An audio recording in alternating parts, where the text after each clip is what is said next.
ในช่วงหลายวันที่ผ่านมามีคำเตือนกันมาอย่างต่อเนื่องนะคะว่าในหลายจังหวัดภาคใต้นั้นครับนอกจากฝนตกหนักแล้วทำให้เกิดคลื่นลมแรงด้วยทีนี้มันก็ไปกระทบค่ะทำให้มีชาวบ้านเป็นชาวประมงรวมถึงนักท่องเที่ยวเองนะคะถูกคลื่นซัดสูญหายไปครับต้องตามหายกันอยู่หลายวันเหมือนกันทีนี้ชาวบ้านที่มีบ้านแล้วก็พื้นที่อยู่ติดริมทะเล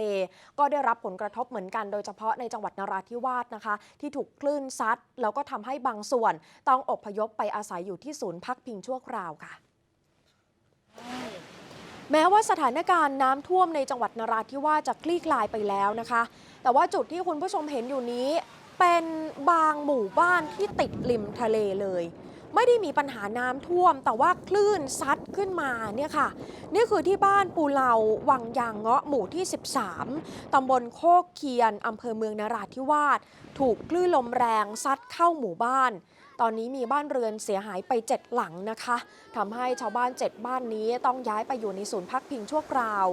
เช่นเดียวกับที่บริเวณหน้าหาดชุมชน9เส้งแล้วก็หาดชลาทัศน์จังหวัดสงขลาค่ะคลื่นลมทำให้ชายหาดโครงการเติมทรายถูกกลืนหายไปเกือบหมดเลยจนเป็นแนวหักแล้วก็ตั้งชันนะคะทีนี้คลื่นลมพัดร่างของผู้เสียชีวิตขึ้นมาเกยชายหาดบ้านท่ายางอำเภอจะนะจังหวัดสงขลาค่ะตรวจสอบพบว่าเป็นเพศชายสภาพเหลือเพียงโครงกระดูกช่วงลำตัวเสียชีวิตมาแล้วไม่น้อยกว่า3สัปดาห์นะคะเจ้าหน้าที่ก็คาดว่าน่าจะเป็นศพของลูกเรือประมงแล้วค่ะครับส่วนที่จังหวัดตรังครับคุณผู้ชมครับหลังจากที่เจ้าหน้าที่พยายามติดตามพ่อลูกชาวประมงที่ถูกคลื่นลมแรงซัดจนเรือจมขณะที่ออกเรือวางอวนปูเมื่อ2 วันก่อนล่าสุดนะครับไปพบศพนายโสพลหมาดทิ้งเจ้าของเรือลอยอยู่กลางทะเลระหว่างเกาะหงายจังหวัดกระบี่และเกาะยาวจังหวัดตรังนะครับส่วนนายวิทยวัฒน์หมาดทิ้งลูกชายก็โบกมือขอความช่วยเหลืออยู่บนโขดหินในสภาพที่อิดโรยครับบริเวณเกาะหงายจังหวัดกระบี่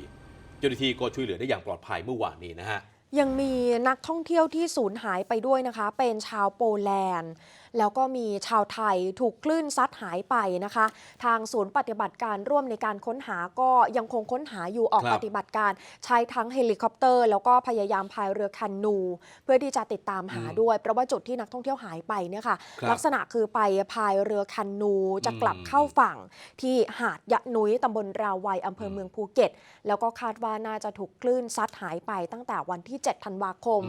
จนถึงวันนี้ก็ยังไม่พบตัวค่ะครับเป็นเหตุการณ์ที่เกิดขึ้นติดๆกันแล้วนะเพราะว่าสถานการณ์ที่ลมแรงหรือว่าคลื่นสูงในพื้นที่ภาคใต้เนี่ยนักท่องเที่ยวออกไปแล้วก็ถูกคลื่นซัดแบบนี้ตกไปบางคนนี่โชคดีหน่อยเพราะว่ามีโทรศัพท์มือถือแล้วก็มีแอปพลิเคชัน LINE สามารถไปที่เกาะได้แล้วก็ส่งสัญญาณ